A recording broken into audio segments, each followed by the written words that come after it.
Hello and welcome back to the channel Held Dominance. Anthony here. Please remember to like and subscribe, and also click that notification bell if you're enjoying what you're seeing and if you want to see more.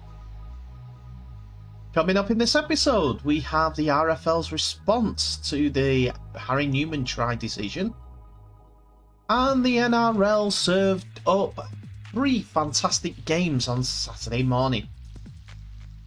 So, as it's Saturday morning, that means that I'm going to bring you the results and scorers from the NRL. Firstly, with the Canberra Raiders versus New Zealand Warriors. And having ambushed the Storm in Melbourne, the Raiders are full of confidence as they welcome the enigmatic Warriors to the nation's capital. Ricky Stuart's men will go in as hot favourites, but they are wary of taking the Warriors lightly, having gone down by a point in round 8 when Shaun Johnson got his team home in golden point extra time. The Warriors sat 2 games ahead of the Green Machine on the ladder on the back of that victory, but they have won just once since, so that they slide out of finals contention.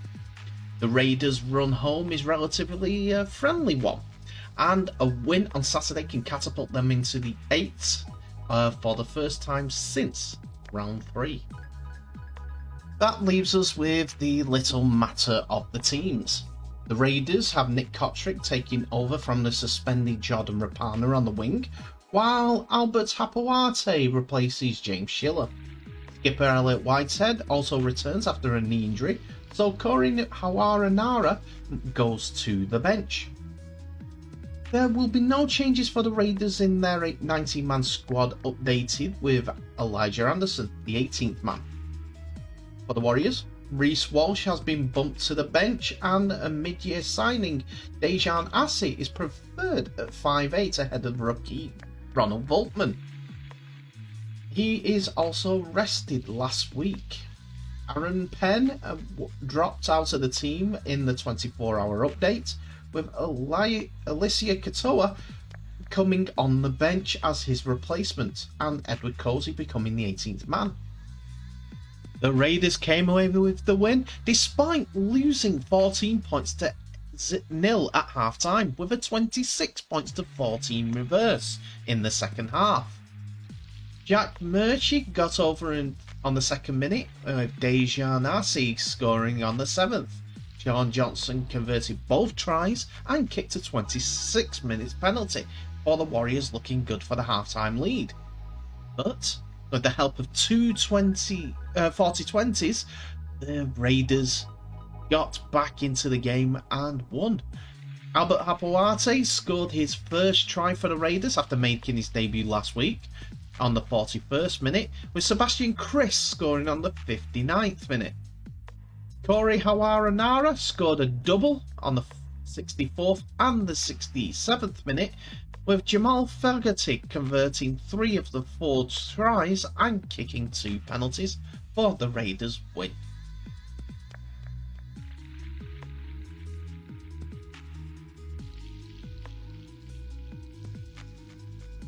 Our second game saw the Penrith Panthers face the Cronulla Sharks, as the Premiers, after winning last week, minus their Origin stars, returned home to the Bluebet Stadium with their big guns back on board as they hunt for a 9th straight win. With 7 rounds of the regular season remaining, Penrith find themselves 8 points clear at the top of the ladder, while the Sharks have climbed to 3rd after beating the Cowboys last week. Cronulla are riding high with a 5-game winning streak of their own, and will be full of confidence, while Penrith should benefit from refreshing a number of the top-line stars last weekend. The last time they met in round 14 last year, it was Cronulla who came away with a late 19 points to 18 victory, but prior to that, the Raiders had won their past 4 of the head-to-head clashes. So, who have the 2 coaches, Ivan Cleary and I forget the Cronulla Sharks coach, it'll come to me. Craig Fitzgibbon, that was it, named in their 2 sides. Well, here they are for you.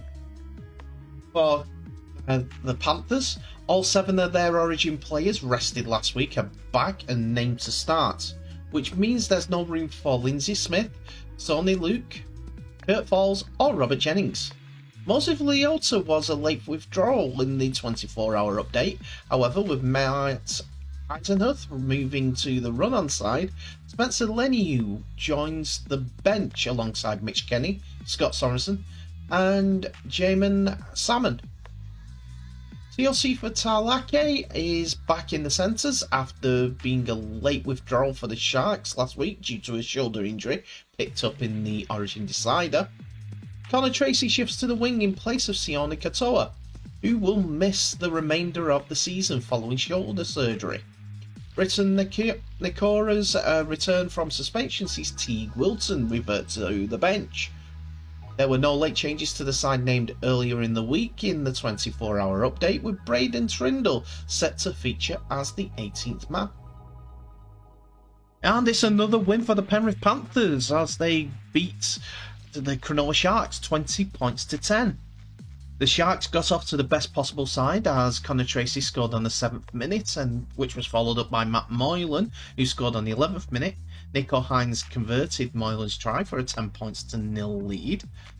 But Isaac Tago scored on the 33rd minute, and Nathan Cleary converted with a penalty right on half-time to give a slender lead to the Sharks going into the sheds. But 42 seconds after half-time, Dylan Edwards went over for the opening try, which was converted by Cleary. But they had to wait until the 77th minute before the game was completed, when Jerome Luai went over, which Cleary added the extras. And the Panthers came away with a win, 20 points to 10. So we're quickly going to turn back to the Super League match between Leeds Rhinos and Wigan Warriors, which the Leeds Rhinos won 42 points to 12 and were the better side on the day and deserved their win. Should not be any mistake about that. They were the better side and deserved their win. Unfortunately, there was a contentious decision that saw the head of rugby league referees for the RFL come out and make a statement about. At a crucial stage of the game, Leeds were winning 24 points to 6, and Ash Hanley had just been caught by Liam Marshall.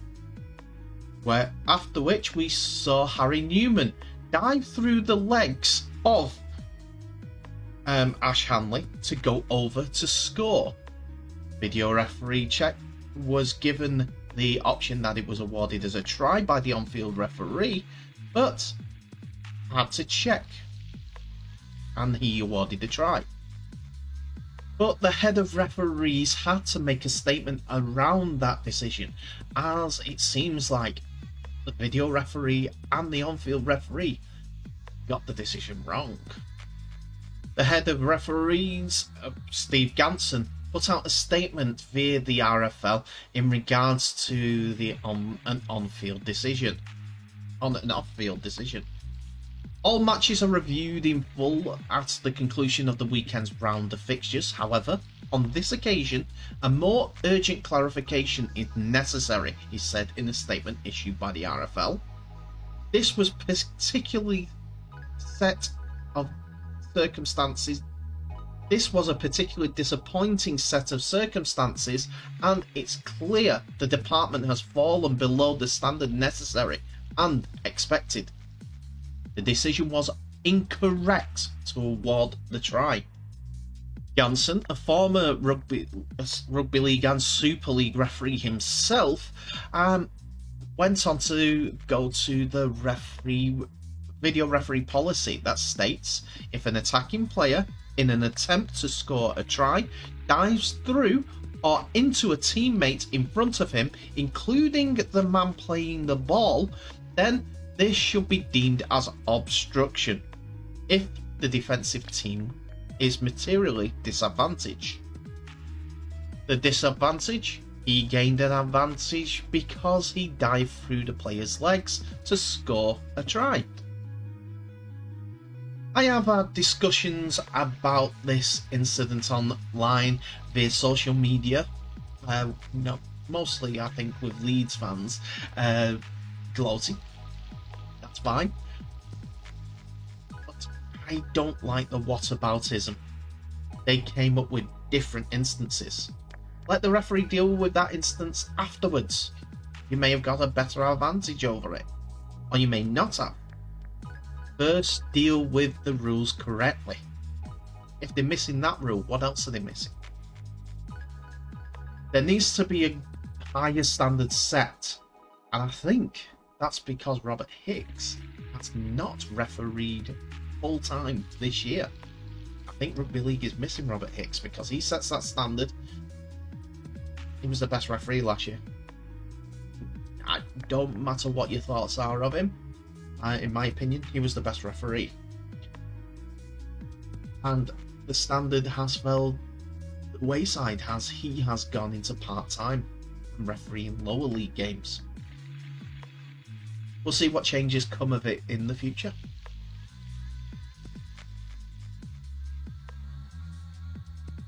The final game of Saturday sees the Rabbitohs host the Melbourne Storm, and after suffering 3 straight defeats for the first time in 7 years, the Storm travelled to take on the informed Rabbitohs side, who are now have their eyes set on climbing the table towards the top 4. Just 2 competition points separate them now, with the Storm falling to the 4th after their most recent defeat at the hands of the Raiders, and South Sydney holding firm in 7th position after picking up their 3rd win in a row on the Sunday against the Bulldogs.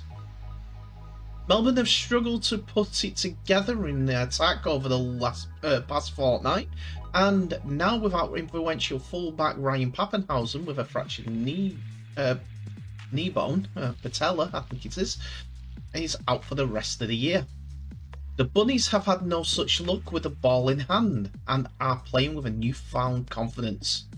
No such trouble, that is. They are also led by their star fullback who's returned in the form of Latrell Mitchell. So the Rabbitohs have Captain Cameron Murray returning after missing the Bulldogs game due to a head knock sustained in Origin 3, and is joined in the squad by his Blues teammate Damien Cook, who was rested last week. David Moale and Silva Havili go back to the bench, and Daniel Saluka Fafita goes to 18th man position. Jed Cartwright has been promoted to the starting side in the centres, with Tane Milne dropping out of the squad. The Rabbitohs were unchanged in their 19-man update on Friday night.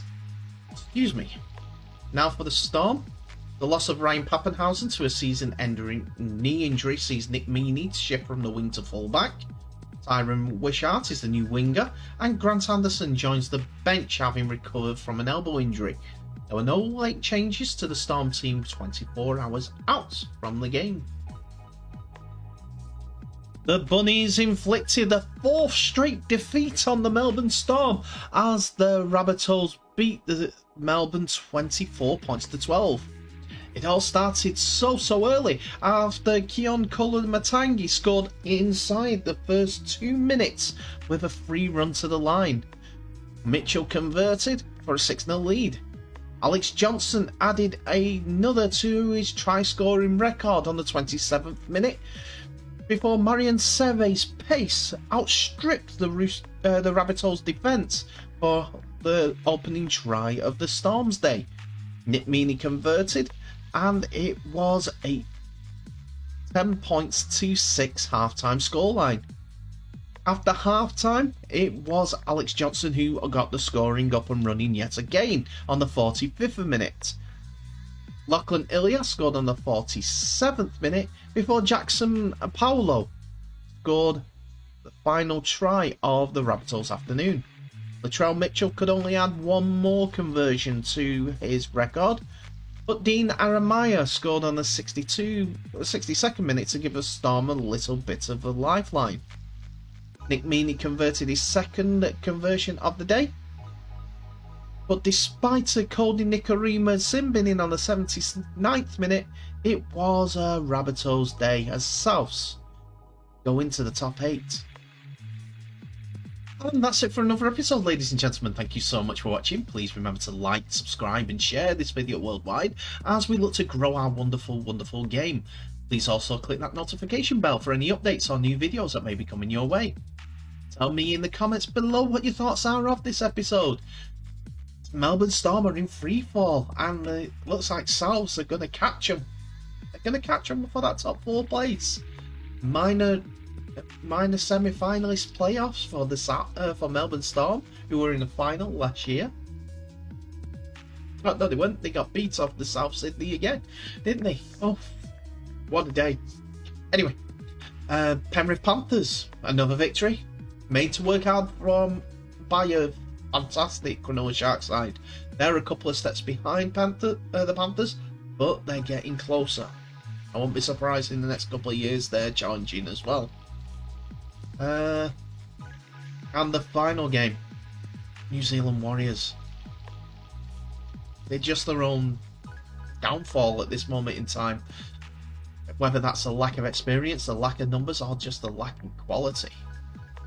Canberra came to play and they won. And finally, the Harry Newman try. A decision from the RFL should not be given. Tell me what your thoughts are in the comments as well. Anyway, thank you so much for watching. Please remember to share this video worldwide. And I'll just end today by wishing you all the best. So please stay safe, and I'll see you in the next episode.